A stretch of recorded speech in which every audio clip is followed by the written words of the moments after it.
Are you going live on this app? I'm live now.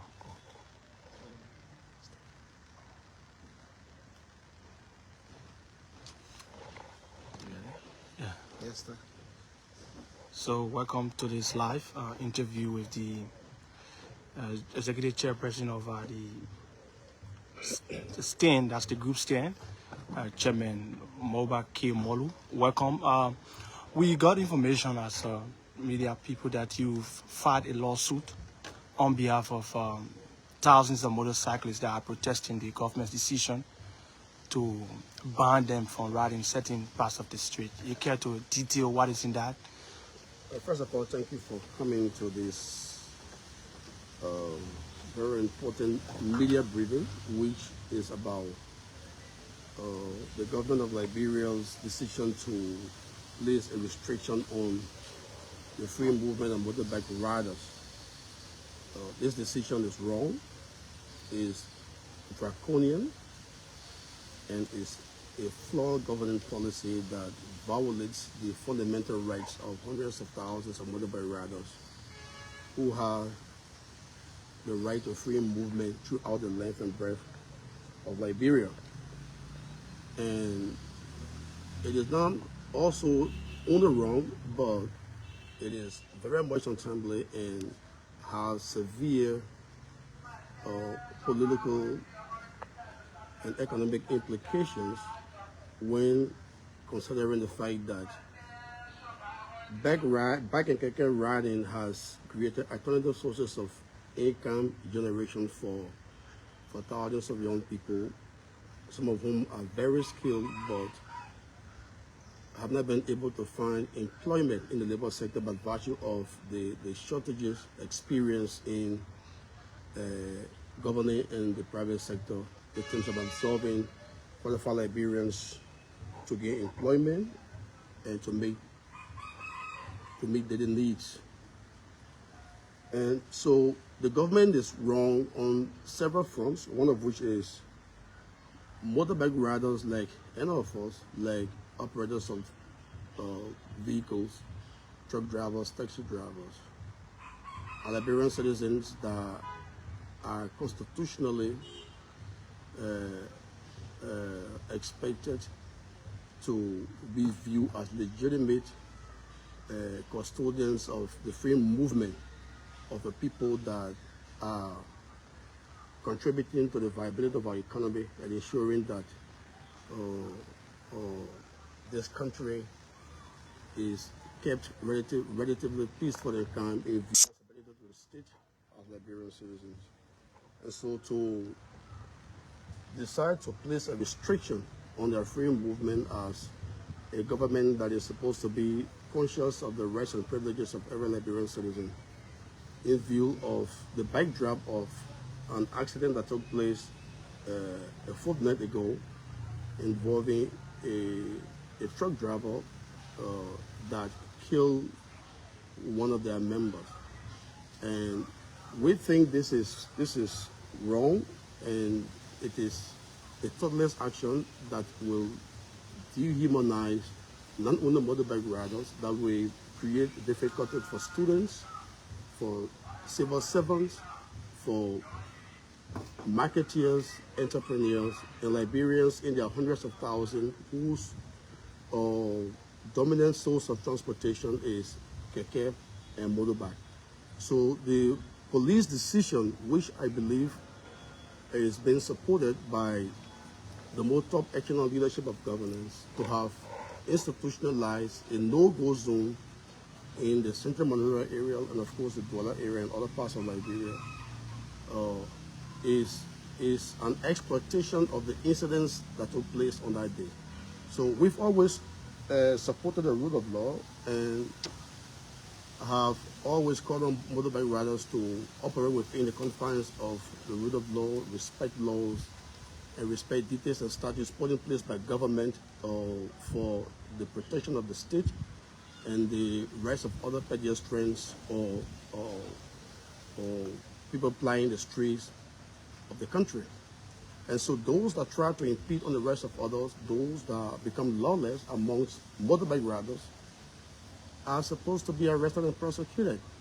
But the decision of government to want to expand a prosecutorial process to hundreds of thousands of motorbike riders who were not responsible for the alleged chaos and anarchy that took place on that day, I think constitute a gross violation of the rights of these operators.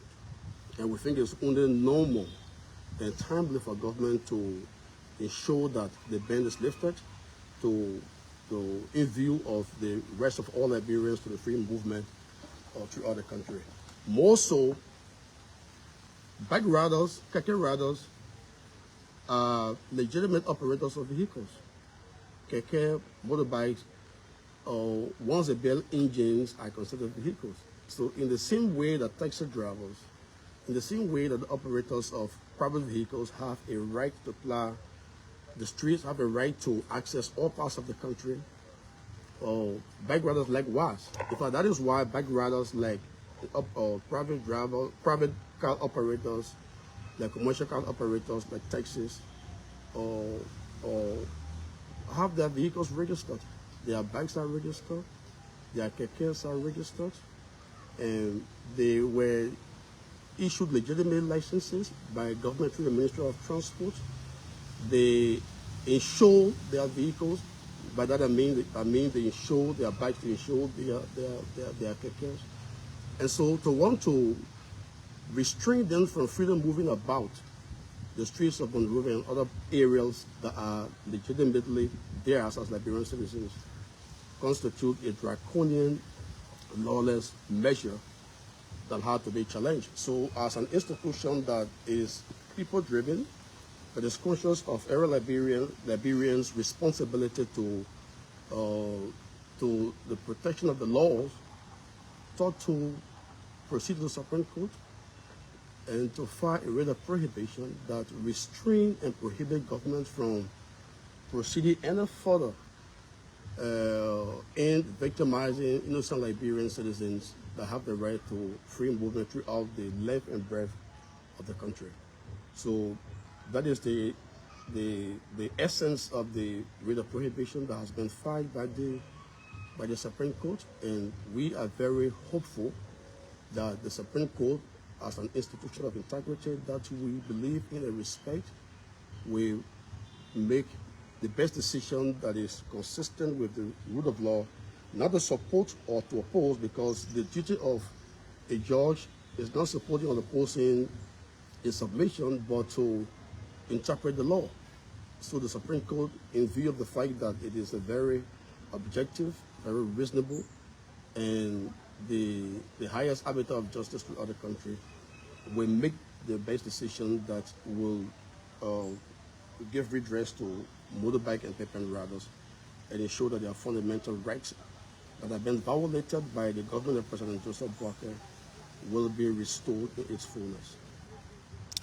Yeah, so when exactly did you file this writ of prohibition? It was filed today, as you will see reflected on the petition prayed before the court. It was filed today before Her Honor Justice Johnson, and it has been admitted in the archives of the Supreme Court. So we look forward to an assignment of the case, and at which time we will be calling upon bike riders, keke riders from the length and breadth of the country to be present at the Supreme Court to give support to our lawyer, Constable Sema Sereno Sifos, who is the legal representative of the bike and keke riders of Liberia. Yeah, but one of the containing issues being raised by the government is that most of the bike riders, they got some have this kind of intention of hacking people, like bags, phones, and they go with impunity. It's difficult for police to trace them with that kind of criminal trial records. You think Liberians will feel comfortable to see them back into the streets? So why do you think the measures should be taken at least to be able to curtail that? Well, in the first place, bike and keke riders are providing basic social and transportational services to the state. And the fact that their rights have been impeded or restrained through a draconian policy of governance has made that severe punishment not just on backgrounders, but also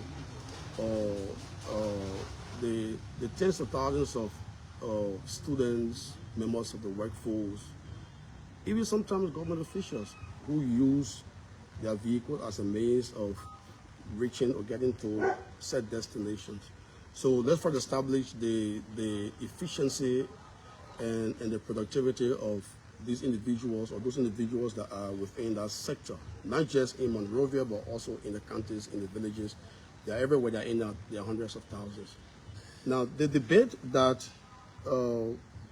because they are members of they are backriders in that community that commit crimes, that take advantage of innocent people and get away with impunity, and so that provides a justification for the infringement of their rights or for restraining their free movement.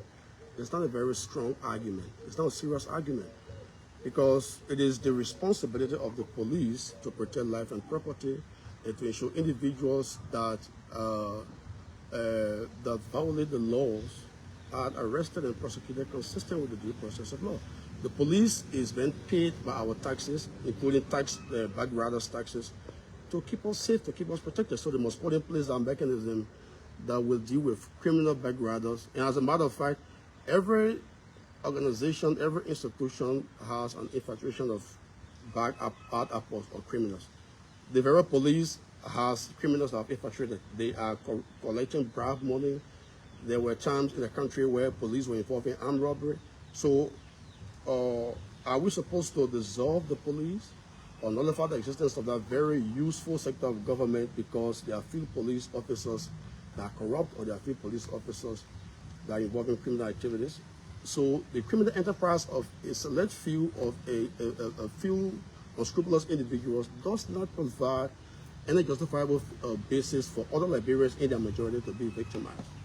So we have always argued that backriders or people that infiltrate the ranks of other backriders to commit crimes be exposed by the riders themselves, or be weeded out by the police and prosecuted, so that they don't taint or tarnish the good name of hundreds of thousands of backriders who are students, who are simply using bike and keke as an alternative means of income to feed their families, to pay their school fees, and to contribute to the viability of the community. You cannot victimize these because there are few backriders who have infiltrated the ranks to commit crimes. So how's about government? The corruption in government is rampant. The government's image in 1 year is standage. And so it is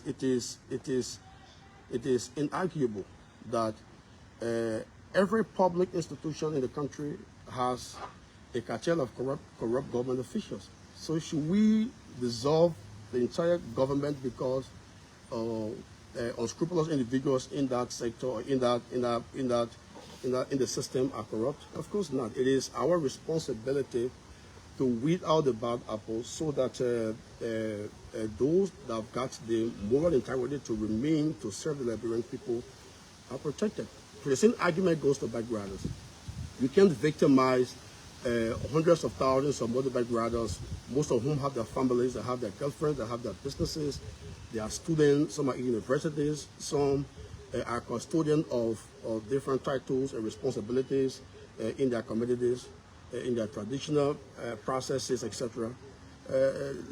We can't victimize them. It is wrong, and we believe the Supreme Court should step in to give redress to these aggrieved motorcyclists and tricyclists in the hundreds of thousands, so as to also give redress to students and government officials and members of the public who rely on this enterprise as their sole medium of transportation to and through their various destinations.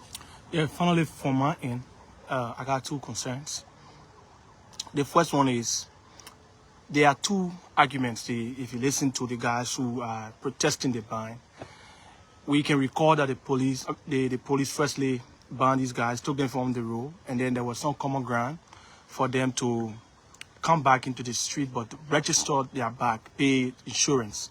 Some of them are arguing that if the government didn't want them on this, in the streets corner where they are being banned, they should have allowed them to pay, to register. They arguing that in that event, their money should be returned if they should be banned from the roads. Another other side of it is that they believe that they have some right to the main roads, even aside from insurance. They have rights to the main road. You care to be specific? What's your bill of prohibition is calling for? Is it return of their money if they should leave on the road, or they should come back on the road without register or not? Prohibition is not about it's not about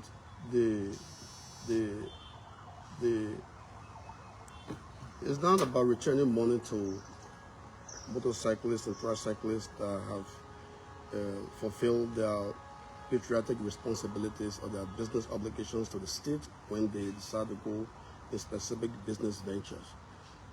As a matter of fact, what gave rise to bike riders and keke riders called for a return of monies spent on registration, on acquiring licenses, etc., is driven by the injustices that has been meted against them.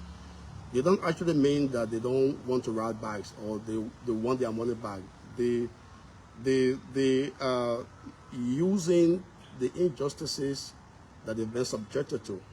The injustices of asking keke riders to meet the requirements of doing business. That is, go register your bikes, register your kekes, acquire license as an operator, pay taxes as a legitimate responsibility of a patriotic citizen. These are obligations. These are obligations of the citizen.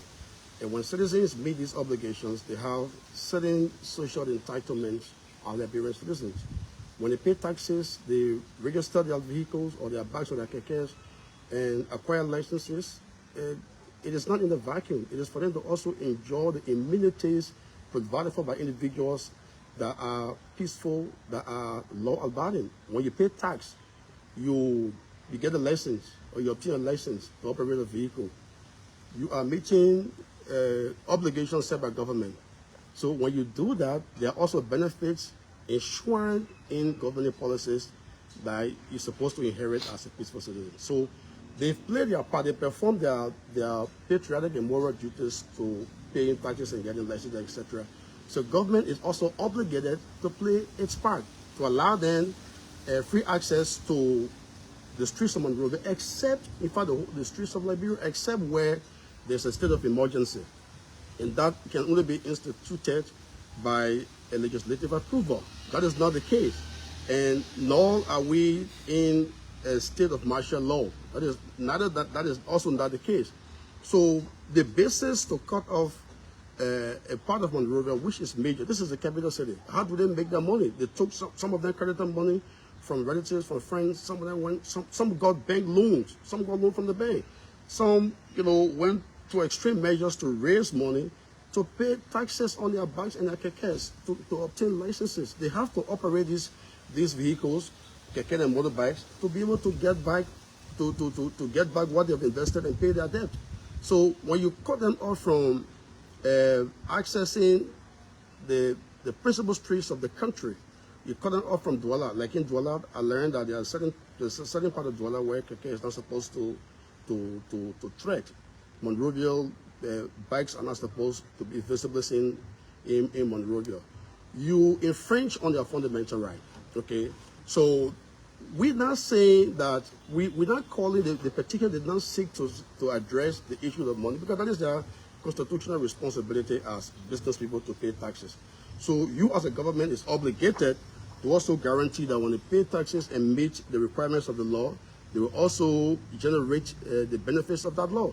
And so giving them access unhindered to all parts of the country where rules are applicable is a constitutional responsibility that cannot be denied them.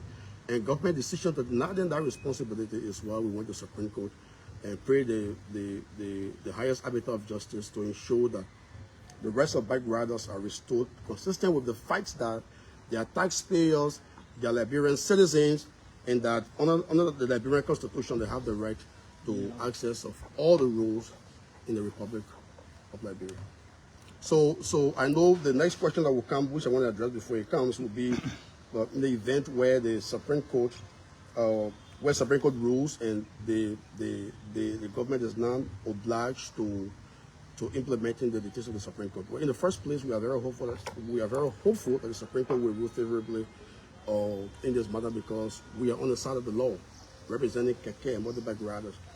And so we don't want to consider worst case scenarios, because I do not believe the government in its red mind, in its political conscience, will want to continue to violate the rights of more than 200,000 Liberians that are within the middle, within the confines of the rule of law. So I think once the Supreme Court rules, and we pray the court to rule favorably, the government will do nothing else but to oblige, because you don't want any detrimental overspill of refusal to implement the Supreme Court's dictates on behalf of hundreds of thousands, if not millions, of Liberians that will be beneficiaries of the Supreme Court ruling. Chairman, even though I said that was my final point, but there's a concern about the safety of these motorcyclists. You're talking about them coming back on the road, but there's some concerns about, apart from the legal rights that they have, the flooding the major streets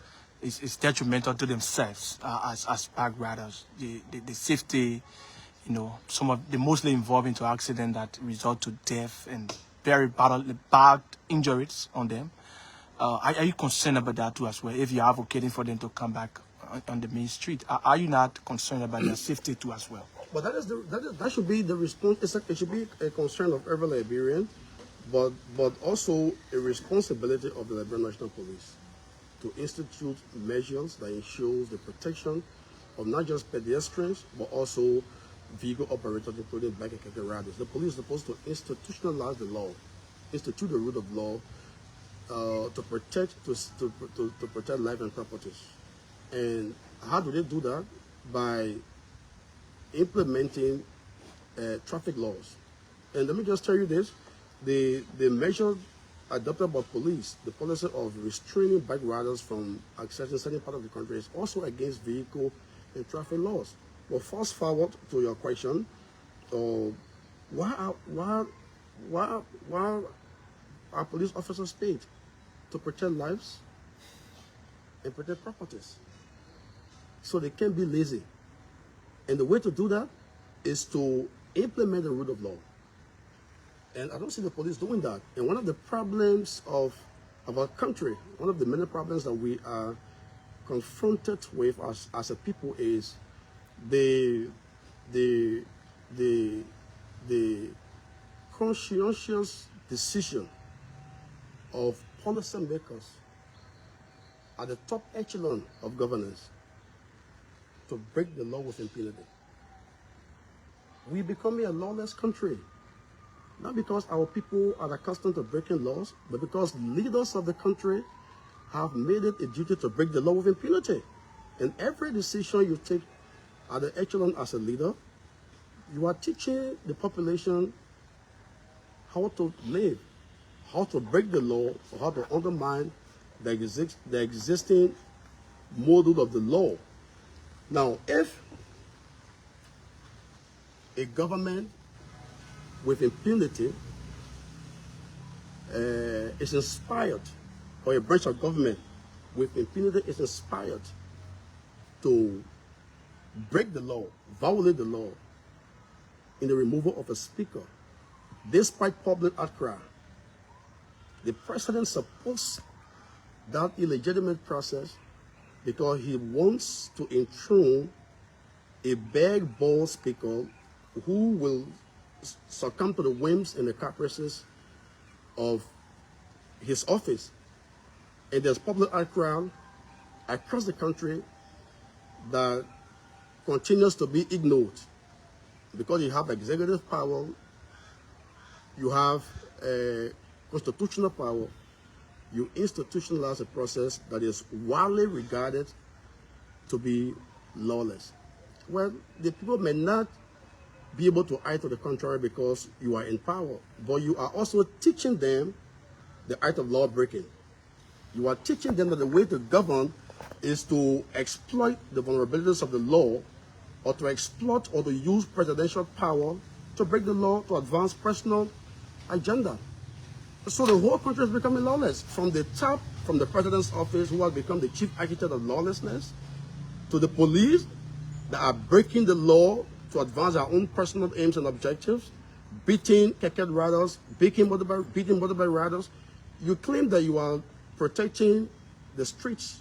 You have checkpoints, implementing a policy of no-go zone for bike riders. But you are in Carwell, arresting bikes, confiscating bikes. You are in Painesville, behind houses, between houses, arresting bike riders. They are being pursued, they are being chased, their bikes are being confiscated as if they are criminals. Now think about this. What if these Liberian citizens, these young people, had not made a conscious decision to ride bikes as a source of living? Think about a country that will inherit hundreds of thousands of young people without an opportunity to be employed, without jobs. Just think about that. Where you have 200 or 300,000 Liberian citizens that don't have jobs, jobless people, they are not riding bikes, they are doing nothing. What do you think will happen? There will be incremental lawlessness in the country. The crime rate will increase. Armed robbery will increase. So it is in the interest of society, of our country, it is in the interest of peace and stability for these young people to be absorbed in that sector of employment, riding bike, riding keke, to make living, to find money to feed their families, take care of homes, pay tuition. So government needs to subsidize that sector, not victimize them. You can't be confiscating their bikes on the assumption that they are violent. Those that created chaos on that day should have been arrested and prosecuted. So how will you victimize more than 200,000 Liberians because of the quote-unquote lawless behavior of a few? I think that is wrong. And so, in a nutshell, the police is required by law to implement the law to ensure that pedestrians, vehicle operators are protected, they are safe. Even in the event where they themselves will put risks to them, will constitute risks to themselves, the police is responsible to ensure that that doesn't happen. But not to restrict them from free movement, because every institution of governance has bad apples. We're not going to shut them down because there are few bad apples. That's a problem. It is for us to search out these institutions and arrest the bad apples and ensure that the good ones that are left are protected to do what they are required to keep our country safe, peaceful, and industrious. Thank you very much, Chairman. Thank you.